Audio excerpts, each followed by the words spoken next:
overwhelming response that we've gotten from the community for 16 years now, and the Seminole County Sheriff's Foundation is blessed that everyone wants to give back to this event and help over 150 families in need on this one day. You like that one? Awesome. Let's put that in there.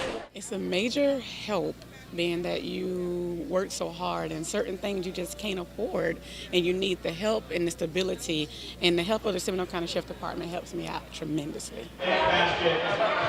It's not just us that care about you, it's the community, it's the Sheriff's Department, and they want to show you that they care about you as well, and so they got hyped up and they're out bouncing around right now. 1, 2, 3, hula hoop!